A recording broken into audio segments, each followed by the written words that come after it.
Welcome to Biothuli 12th standard bio botany lesson 1.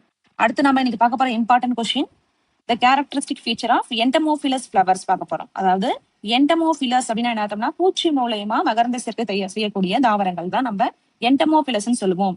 ஒரு தாவரம் பூச்சி மூலயமா இனப்பெருக்கம் பண்ணுதுன்னா அந்த தாவரத்தோட மலர்கள்ல என்னென்ன மாதிரியான கேரக்டர்ஸ்லாம் இருக்கும், அப்ப அந்த பூக்கள் எப்படி இருந்தா அந்த பூவை தேடி அந்த வண்டுகள் பூச்சிகள் வரும் அப்படின்னா, ஃபர்ஸ்ட் பாயிண்ட் பாருங்க. பூ பெரிய சைஸ்ல இருக்கணும். ஒருவேளை சின்ன சைஸா இருந்துச்சுன்னா மலர்கள் கொத்து கொத்தா இருக்கணும். இட்லி கொத்து பூ இருக்கு இல்லையா, அந்த மாதிரி கொத்து கொத்தா இருக்கணும். அப்பதான் அந்த பூச்சிகளை என்ன செய்யும்னா அட்ராக்ட் பண்ணும். அப்ப ஃபிளவர்ஸ் ஆர் ஜென்ரலி லார்ஜ். ஒருவேளை இது ஸ்மாலா இருந்துச்சுன்னா எப்படி இருக்கணும், டென்ஸ் இன்ஃப்ளோரசன்ஸ், கொத்து கொத்தான மலர்களை ப்ரொடியூஸ் பண்ணணும். எக்ஸாம்பிள் ஆஸ்பேஷிய ஃபிளவர்ஸ் கொடுத்திருக்காங்க. செகண்ட் பாயிண்ட்ல என்ன சொல்றாங்கன்னா, ஃபிளவர் பாத்தீங்கன்னா கலர்ஃபுல்லா பிரைட்டான கலர்ஸ்ல இருக்கணும். பூச்சி மூலயமா எந்த தாவரம் பாலினேஷன் பண்ணதோ அந்த பூ எல்லாமே பிரைட் கலர்ஸா இருக்கும். எல்லோ, ரெட், பிங்க் அப்படின்னு பாத்தீங்கன்னா பிரைட்டான கலர்ஸ் இருக்கும். ஏன்னா அந்த பிரைட் கலர்ஸ் தான் பாத்தீங்கன்னா அந்த இன்செக்ட அட்ராக்ட் பண்ணும். Flowers are brightly coloured. ஏன் பிரைட் கலரா இருக்கணும்?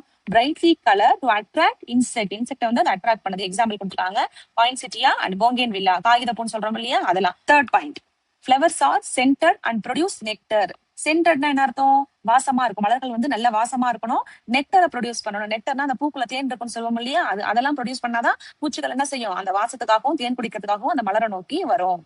ஃபோர்த் பாயிண்ட்ல என்ன சொல்றாங்கன்னா, அந்த மலர்கள் வாசமா இருக்கும், தேனை சுரக்கணும். போன பாயிண்ட்ல படிச்சோம். ஒருவேளை அந்த மலர்கள் தேனை சுரக்கல அப்படின்னா பூச்சிகள் என்ன பண்ணாது, அதுகிட்ட வராது. ஆனா ஹனிபீஸ் இருக்கு இல்லையா, அதுங்க என்ன பண்ணும்னா அதுக்கு தேன் கூட்டுல உள்ள லார்வாக்கு சாப்பாடு கொடுக்கறதுக்கு போலன் கிரெயின்ஸை கலெக்ட் பண்ணி எடுத்துட்டு போகும். அப்ப அந்த போலன் கிரெயின்ஸ் எடுக்கிறதுக்காக வருங்க. அந்த போலன் கிரெயின்ஸ் அது கூடு கட்டுறதுக்கு அது ஹெல்ப் பண்ணும். சோ அதுக்காக என்ன பண்ணும்னா ஹனிபீஸ் அந்த போலன் கிரெயின்ஸை கலெக்ட் பண்ணி எடுத்துட்டு போறதுக்காக வரும். ஒருவேளை அது தேனை சுரக்கல அப்படின்னா அதுல உள்ள அந்த மகரந்தமான போலன்ஸை கலெக்ட் பண்ணி எடுத்துட்டு போறதுக்காக ஹனிபீஸ் அங்க வரும். Flowers in which there is no secretion of nectar.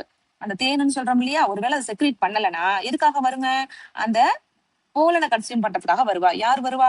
Honeybees வரும். ஏன்னா ஃபுட்டா யூஸ் பண்ணிக்கும். சில நேரத்துல அதோடைய தேன் கூட கட்டுறதுக்காக எடுத்துட்டு போகும்.